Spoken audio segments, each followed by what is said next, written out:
of no return. The point where trying no longer works. The point of no return. The point of no return is where trying no longer works. The point of no return is where the instincts based in survival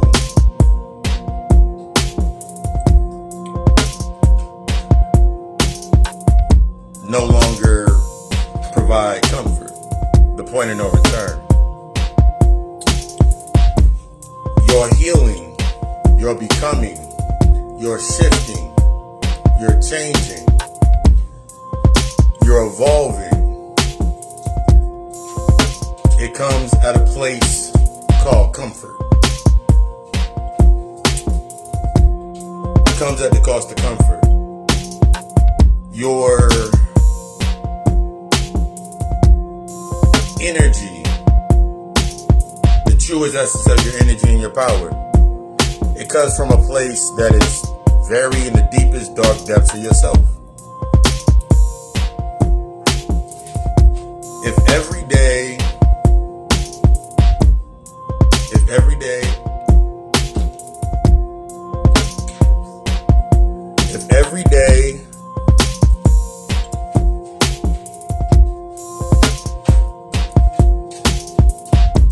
I realized that if I started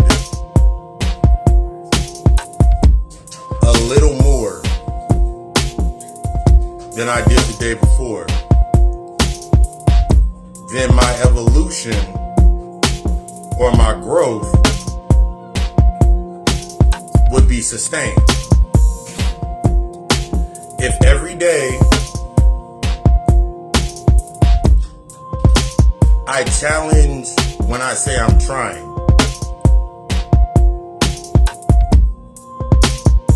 and I put myself in the position of, okay, what do I need to do? What do I need to do? How do I need to see myself? Where do I need to see myself? The key was for me is releasing where I needed to see myself.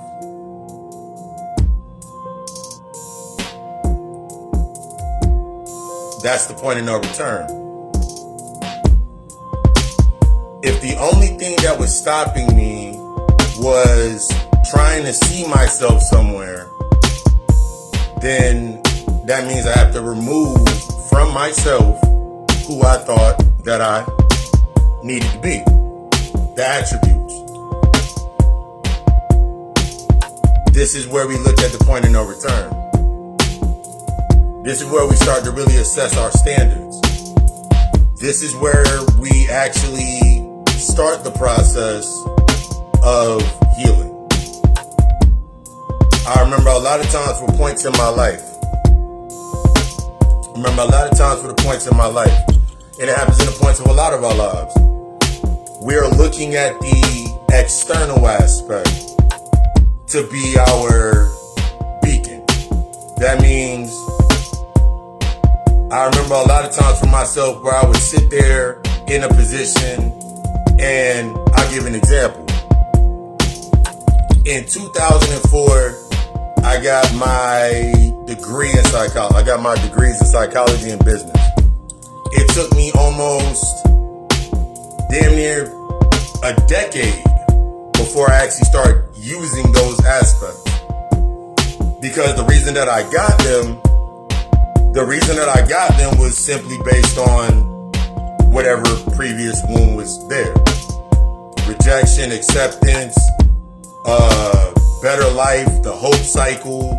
A lot of these cycles that we get stuck in with ourselves. Sitting there in that position with a lot of these cycles where we stuck with ourselves because when we achieve something or get that attribute and it doesn't give us that feeling, it gives us that brief feeling like, yeah, I walked across the stage. Like, for me, I was like, yeah, I walked across the stage. Yes, I'm sitting there, got my degrees. And it took me almost 10 to 15 years to even use them. And I'm still not even using them the way that I thought that I was going to use them. I thought I was going to change into something. I thought I was going to change into something. I thought I was going to become something else. I thought it was going to be this magic aspect of this door was going to open in front of me, and I was like, yeah, now I made it. But it never really happened. It never really happened. It never really got to that point. This is what happens a lot of times when we are not putting ourselves to allow ourselves to go to that point that is of no return. The point of no return. That truth to myself, that me putting myself in that position that you put yourself in internally. This position that we put ourselves in internally. This strength that we put ourselves in internally. You've always been in the correct position. You've always been in the right space. It's what are you willing to remove? This is when we come to that sacrifice. Yeah, I thought that was my getaway. That what am I willing to remove, and what am I willing to assess to really look at why I'm doing what I was doing. This happens a lot of times, especially in our healing, especially in our shadow work. Especially in our shadow work, when we find ourselves excited. I remember finding myself excited. And it's kind of like when you were little. The moment that you get that, the moment that you, it's like, the moment you got that A on your report card. That moment that you got that A on that test. And you were like, ooh, look, mom, look, my A on my test. Or, ooh, look, dad, look at this. Or, look, auntie, look, grandma. And you were always giving something. You were always giving something based on what you did. This became that training narrative for ourselves in a lot of things that we did based on that space. You do something, you get something. You do something, you get something. But in this training aspect, that's how we learned to, if I do this, then externally I shall receive something. That's going to make me happy. That's going to make me. So now we're looking at that same narrative with ourselves as we're looking at this internal factor. We're going internally. All that shit comes from the internal aspect. But you got to look at everything that's already going on in the internal aspect, those conflicts that led you to that space. Similar to you saying to yourself, I want to be let's use one of the narratives that we always look at. If I say to myself that, yo, I want to be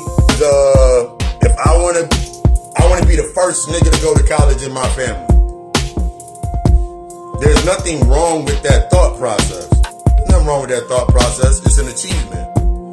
But it's everything that builds that achievement that we don't realize that that's what's going to keep us doing whatever we're doing. So if my pops didn't go to college, or my mother didn't go to college, my mother never went past high school, my pops went to college for a little bit, but now I'm looking at all of the narratives that led to that point to they're not doing what they did with their degree. They got in that sense of comfort with their degree. They got into that position with their degree in that sequence. But why can't I do the same? This is when we look at the college alumni and the weights and the pressure based on the intellectual aspect, the destroying of our emotional conduits, not allowing ourselves to actually expand past that point. Looking at ourselves from the corporate space and never allowing ourselves to expand into looking at, there's a 12-year-old right now on YouTube that got over 1 million views.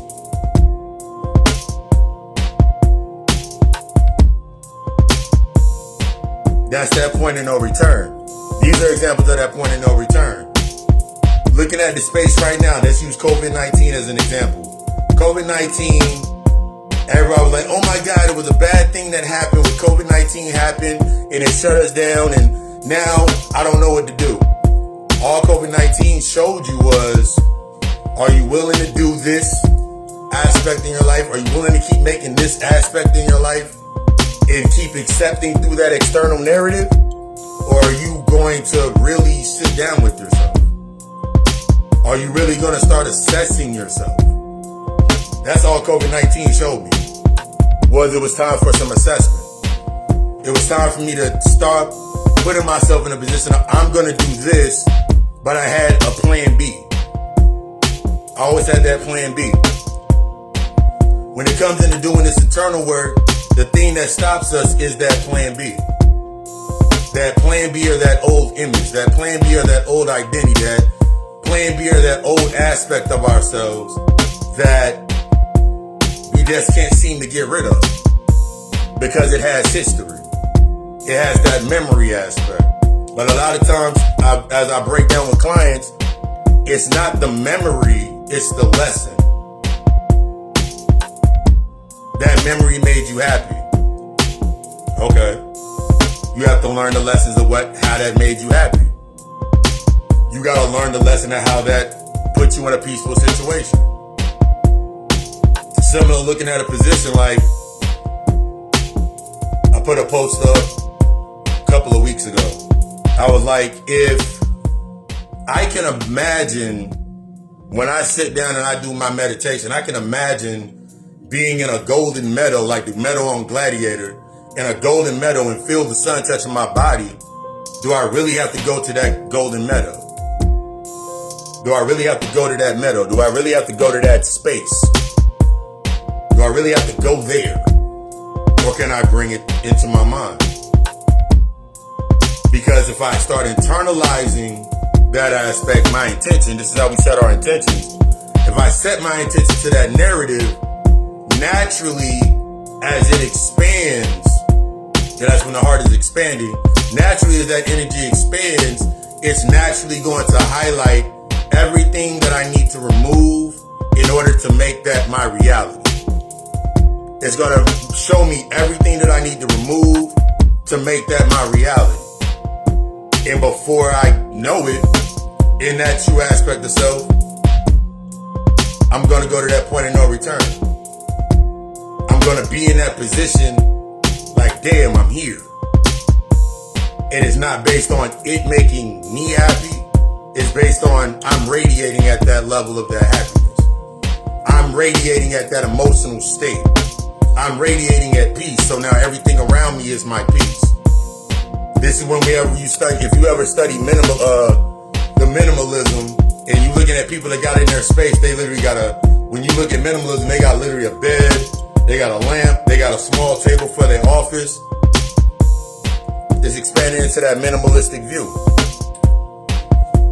What are you working on daily?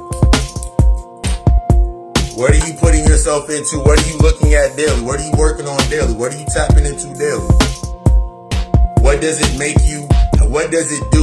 Even with the things, the more that we understand that sense in a constant of a conscious wavelength with ourselves, and we start changing in that aspect. What I learned when I was changing in that aspect, I learned that's how I became faster. I learned that's how I became more efficient. I learned that's how I became more aware. That's when that discernment would kick in. That's when I was in that position like, oh, that means this for me. Therefore, I was not dependent upon something externally setting the tone or setting my timeline. Because I had to get out of that aspect of, I'm never going to have enough time. I'm never going to have enough time. I'm never going to be in that said position. I'm never going to be in that said action. Is it too late for me to go back to school? Is it too late for me to study this? Is it too late for me to do this? The only thing that's going to stop you is that deep aspect that you have not dealt with. That trigger, that point before you hit that no return. You start doing that internal work. I've seen people just start doing their internal work. And then the moment that something pops up, right before that point of no return, that's that wound. That's that fear. That's that guilt. That's that doubt. That's that insecurity. It's time to define that insecurity. It's time to define that doubt. It's time to define the root to that guilt. Because without that aspect being there, that's your conflict. If you don't face it, you're always going to, as I talked about in the podcast, you're always going to be in a state of transitioning. That transitional conflict. Which means you're going to take that same guilt that's deep down within, that same insecurity, that same wound that's deep down within, and you're going to start projecting it into your space. Remember, your unseen is what creates your space. So if you're unseen, if your space is within conflict, if your space you always see in conflict, or you're always coming to the aspects of the points of drama, conflict, doubt, all of those aspects, and you keep going through that cycle of events, it's time to assess your space. Every time that you keep moving through that position with ourselves, I remember moving through that position with myself every time that I would get every time I would get the promotion at the job, every time I got the promotion at my job. The first thing that I would try to set up is, what am I going to do with the money? What am I going to do with the time off? What am I going to do with the vacation? What am I going to do with this, that, and the third? Instead of me learning how to invest. Instead of me learning how to invest. My emotion was based in fear. So when it came to the point of no return, when something did come into my life, this is how we start looking at those positive and negatives. Even when something positive or something that served me came into my space, I would automatically switch over to the negative aspect. The negative aspect. That's too good to be true. It's only a matter of time before it goes away. It's only for a short, limited time.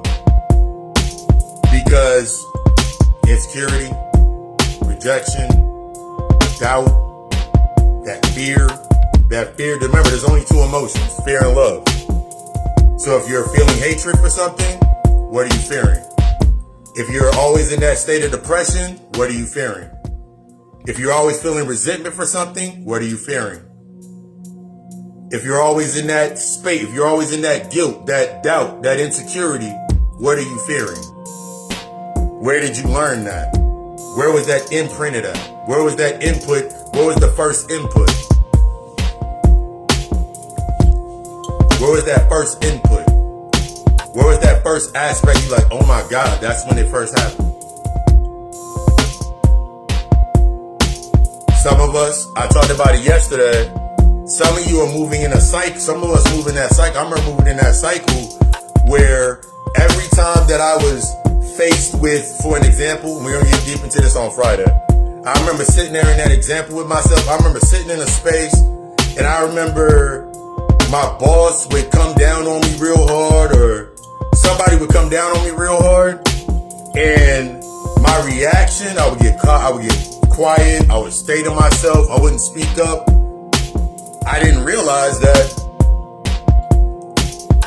I would look at, like, every time I was in that position, it was based on, oh shit, this is when my pops was the disciplinarian. My pops was very disciplined and very much into the church. So like every time that I was doing something, I was only reacting based on that. So every time that I met that space, when I started learning that internal aspect, when I faced that point, I knew it was a point of no return. And then sometimes it may be just you needing to vent and say what's on your mind at that point in time. It may not, we're not looking for right or wrong. You've done it unconsciously. That one time that you stood up to your boss, that one time that you stood up to your boss, you stood up to whomever, it may not have been the most positive aspect at the time, but it was something that you needed to do to get to that point of no return. This is how you tap into your power. It's when you're standing in that space and you're learning your truth. You got to go through the process. You got to go through the process to tap into your purpose, to understand your plan. Because a lot of times when we hinder ourselves from that aspect, or we shut ourselves down from that aspect, we realize that we never really had a plan. You never really had a point. As I said yesterday, you are just stuck in a space with yourself of irrational solidarity. Everything around you was based on irrational solidarity. Everything around you was based on transitional conflict. Everything around you was based on the lack of understanding of how to understand your emotions, understand your energy, and now map your new space. It's time to get to that point of no return. It's time to understand and set that standard. It's time to dive into that dark aspect. Mercury retrograde is over. That means Mercury went direct. That means everything that's came up to this point, it's time to assess. It's really time to sit there and learn with yourself.